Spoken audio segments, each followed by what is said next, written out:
Hello students. So welcome to part 2 of chapter The Rise of Marathas class 8th History.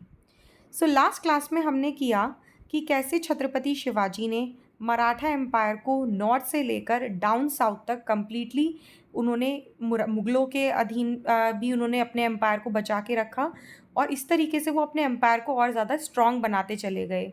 उन्होंने रायगढ़ के fort में अपना coronation करवाया। आज हम इस क्लास में देखेंगे कि छत्रपति शिवाजी महाराज के बाद मराठा एम्पायर को किसने संभाला और कैसे छत्रपति शिवाजी जो लेगेसी थी उसको कैसे आगे आने वाले मराठा रूलर्स ने कंटिन्यू किया। तो चलिए चलते हैं, देख लेते हैं पहले चैप्टर में। A fever claim Chhatrapati Shivaji is life when he was 50। So 50 years में छत्रपति शिवाजी को क्या हो गया, बहुत ज़्यादा फीवर हो गया। He was a master strategist and a true visionary within his lifetime. उनके जैसा दृष्टिकोण वाला इंसान जो था वो देखा नहीं जा सकता था with in. His exploits has become legendary across India. उन्होंने जितना ज़्यादा अपना एक्सपेंशन किया था वो क्या था, बिल्कुल लेजेंडरी है, मतलब एक्सेप्शनल है, ऐसा किसी ने पहले कभी नहीं किया था। The Europeans compared him with the ancient generals like Alexander. His empire was so great, the Maratha empire was so great कि यूरोपियंस ने उसको किससे कंपेयर करना शुरू कर दिया, अलेक्जेंडर से। The Bundela prince Chhatrasal, Bundela prince जो छत्रसाल है, was inspired by Chhatrapati Shivaji struggle against the Mughal that he managed to create an independent kingdom of Bundelkhand. So Raja Chhatrasal ने क्या किया, बुंदेलखंड की एक इंडिपेंडेंट किंगडम को इस्टेब्लिश किया, divided between present day Uttar Pradesh and Madhya Pradesh. तो बुंदेलखंड कहाँ है अगर हम देखेंगे तो प्रेजेंट डे उत्तर प्रदेश और मध्य प्रदेश दोनों में आता है। The famous Hindi poet Bhushan specifically came to Maharashtra to meet Chhatrapati Shivaji and composed poem in his praise, some of which remains famous to this day. So Chhatrapati Shivaji जो थे वो इतने ज़्यादा फेमस हो चुके थे कि अलग अलग जगहों से पोएट्स आकर उनके एम्पायर में उनके बारे में क्या लिख कर जा रहे थे, उनके उनके प्रेज में कविताएं लिख रहे थे, पोएम्स लिख रहे थे और उनको प्रेज कर रहे थे। So let's see what happened to the Marathas after Chhatrapati Shivaji's death. So Chhatrapati Shivaji had two sons. Chhatrapati Shivaji के कितने बेटे थे बेटा, दो बच्चे, उनके दो बेटे थे, दो लड़के थे। The one is Shambhaji. अगर आपको याद हो शंभाजी की जो मूवी है, विकी कौशल इसमें जो मूवी थी आई थी, छावा मूवी, उसमें जो विकी कौशल ने रोल प्ले किया था वो किसका रोल प्ले किया था, इन्हीं शंभाजी का रोल प्ले किया था। तो अगर आपने वो मूवी देखी होगी तो आपको पता होगा कि छत्रपति शंभाजी भी जो थे वो क्या थे, अपने फादर की तरह he was also very very great ruler. And उनका एक और बेटा था जिसका नाम था राजा राम। ओके, सो दो बेटे थे, Shambhaji and Raja Ram. After Chhatrapati Shivaji death Sambhaji became the Chhatrapati. Obviously जो बड़ा बेटा होगा उसी को रूलर बनना होगा। सो कौन राजा बन जाता है छत्रपति शिवाजी के बाद, Sambhaji. The Marathas were then only obstacle to the total Mughal control of Deccan. अभी तक ये सब क्या थे, एक ऑब्स्टेकल थे मुगल कंट्रोल के, मुगल कंट्रोल को डेक्कन में कंट्रोल करने से कौन ऑब्स्टेकल था, मराठास ऑब्स्टेकल थे। Aurangzeb invaded the Deccan and conquered the Bijapur. Last में औरंगजेब क्या कर लेता है, डेक्कन में बीजापुर आदिल शाही डायनेस्टी को कॉन्कर कर लेता है, एंड गोलकंडा ऑल्सो। तो ये दोनों जो थे, जो इम्पॉर्टेंट एनिमीज थे किसके, मराठास के, उन दोनों को किसने कैप्चर कर लिया, डायरेक्टली मुगल एम्परर औरंगजेब ने कैप्चर कर लिया। ही देन कैप्चर्ड शंभाजी, और उसने शंभाजी को भी कैप्चर किया, and torturing him brutally executed him, मतलब उनको तब तक टॉर्चर किया जब तक उनकी डेथ नहीं होगी, उनको एग्जीक्यूट नहीं कर दिया। After this he was captured, after this he captured the Raigarh. Raigarh एक इम्पॉर्टेंट प्लेस थी बेटा छत्रपति की, और उसको भी कैप्चर करके, जो कि मराठा कैपिटल थी, ठीक है, तो उसको भी औरंगजेब ने क्या कर लिया, कैप्चर कर लिया। अब शंभाजी जो कि छत्रपति थे, अब उनको तो उनको और उनके बेटे दोनों को क्या कर लिया, शाहू जी को प्रिजन में डाल दिया। So what happened after that, Raja Ram become the Chhatrapati. जो छोटा भाई था, अब ऑब्वियसली किसी को तो मराठा एम्पायर को देखना था, तो कौन बन जाता है next ruler, Raja Ram. And he fled to Jinji, वो कहाँ, तमिलनाडु में एक जगह है जिंजी नाम की, वो वहाँ चले गए। किससे बचने के लिए? औरंगज़ेब से बचने के लिए, क्योंकि बड़े भाई को ऑलरेडी वो कैप्चर करके एग्जीक्यूट कर दिया, मार दिया, तो अब छोटा भाई बचा था, उसने अपनी जान को बचाने के लिए जिंजी गया। The Mughal Maratha conflict the spread to south India. अब इस तरीके से जो औरंगजेब क्या उनका पीछा छोड़ने वाला था राजा राम का? नहीं, वो वहाँ पीछे पीछे उनके साउथ इंडिया भी गया। The Maratha staunchly defeated their fortress and often had the upper hand over the Mughals in the battle and skirmishes.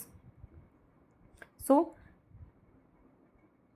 उन्होंने अपने फोर्ट्स को बचाए रखा मराठास ने, और हमेशा मुगल्स को वो कड़ी टक्कर देते थे।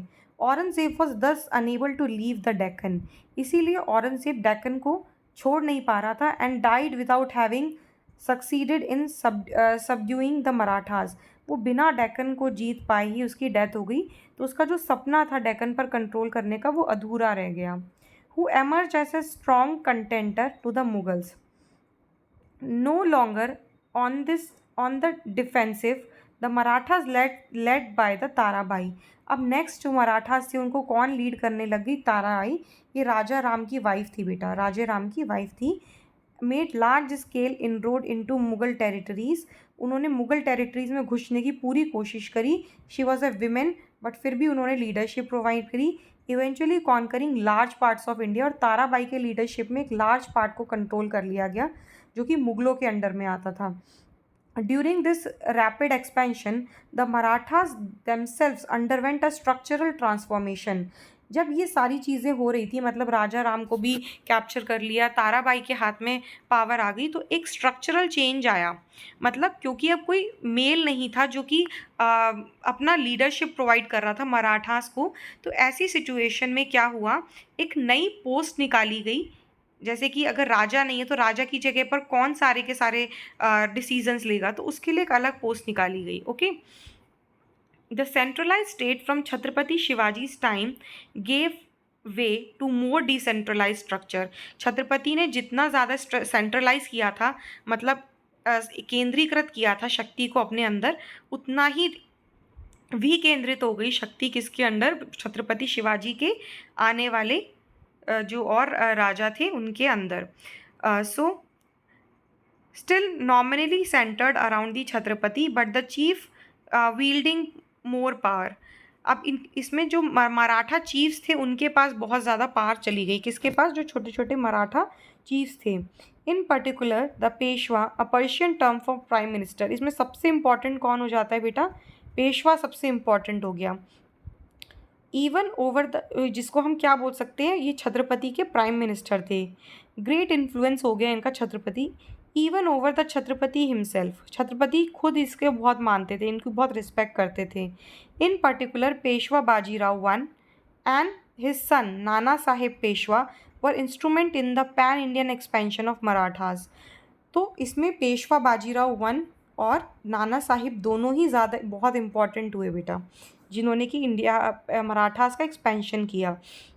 The Maratha brought large parts of India under their control and generally ruled them well, but with the regional chiefs acquired more power. जो छोटे छोटे राजा थे उनके पास ज़्यादा पावर आ गई, दे acquired more power and autonomy. This was occasionally indisciplined and abuse। इसकी वजह से कई बार क्या होता था, इनडिसिप्लिन होता था और अब्यूज़ भी होता था। Is stark contrast with Chhatrapati Shivaji's value, जो कि उनकी वैल्यूज़ के अगेंस्ट था। You may study about Maratha campaign in detail in higher classes. In their northward expansion the Marathas briefly control the areas of Lahore, Attock and even Peshawar. Northward में लाहौर, अटक और पेशावर तक किसका कंट्रोल हो गया था? मराठास का। They fought with Afghans and despite suffering a disaster defeat at Panipat in 1761। जो थर्ड बैटल ऑफ पानीपत हुई थी, ठीक है, between Abdali and the Marathas. तो ये जो इस बैटल में डिफीट होने के बाद भी they quickly recovered during the time, और पेशवा माधवराव वन। पेशवा माधवराव वन के अंडर में स्टिल वो वापस से अपने आप को रिवाइव करते हैं under the leadership of Mahaji Shinde.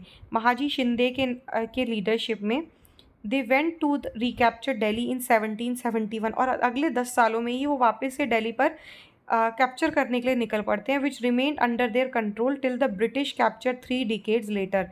और 30 जब तक दिल्ली किसकी कंट्रोल में रहता है, जब तक ब्रिटिशर्स आकर कैप्चर नहीं कर लेते दिल्ली, मराठास के कंट्रोल में रहता है। In the latter half of the 18th century chief rivals of the British in India were the Marathas. Main rivals कौन थे ब्रिटिशर्स के इंडिया में? मराठास ही थे बेटा। 3 एंग्लो मराठा वॉर हुए थे उनके बीच में। Anglo means British and Maratha means Maratha chiefs के बीच में। तो 3rd एंग्लो मराठा वॉर में ब्रिटिशर्स ने क्या किया, एंग्लोज ने क्या किया, मराठास को हरा दिया। दे फोर्ट बिटवीन 1775 से 1818। तो कब से कब तक? 1775 से 1818 के बीच में कितने बैटल हुए? 3 बैटल हुए। Owing the Marathas increased internal disunity and superior organisational technological abilities of the British Marathas ने ब्रिटिशर्स की तरह अपनी इंटरनल डिसयूनिटी को ख़त्म करके अपनी आप को टेक्नोलॉजिकली ज़्यादा बेटर बनाने की कोशिश करी। दे succeeded in ending the Maratha power, but ज़्यादा वो उनके जितना अच्छे नहीं बन पाए अब टेक्नोलॉजिकली, इसीलिए लास्ट में क्या हुआ, मराठा एम्पायर को किसने सक्सीड कर लिया? ब्रिटिश एम्पायर ने सक्सीड कर लिया। In effect the British took India from Marathas more than from Mughals और एनी अदर पावर। तो सबसे ज़्यादा जो कंट्रोल ब्रिटिशर्स ने जो किया वो किसके रीजन को किया? मराठास के रीजन को किया, मुगलों से भी ज़्यादा। तो सबसे बड़ी शक्ति कौन सी थी? मराठा शक्ति सबसे बड़ी थी जब ब्रिटिशर्स इंडिया में आए थे। जो नाना फर्नांडिस है, जो कि एक मराठा चीफ थे, a powerful official under the Peshwa. ये पेशवास के अंडर में एक इम्पॉर्टेंट ऑफिशियल थे। कौन? नाना फर्नांडिस।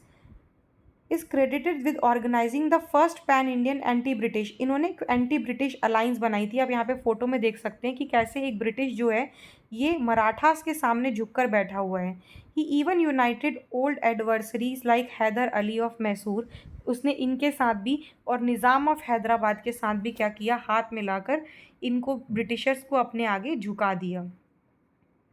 इसके बाद हम नेक्स्ट वीडियो में बेटा मैं एक और इसका पार्ट लेकर आऊँगी जिसमें मैं बात करूँगी मराठा एडमिनिस्ट्रेशन के बारे में। तो चैनल को सब्सक्राइब कर दीजिए बेटा और वीडियो को लाइक कर दीजिए और ऐसे ही पार्ट 3 भी देखिए और पूरा कंप्लीट देखिए और अच्छे से मराठा एम्पायर के एडमिनिस्ट्रेशन को समझिए। तब तक चलते हैं, मिलते हैं आपसे नेक्स्ट वीडियो में। Bye bye.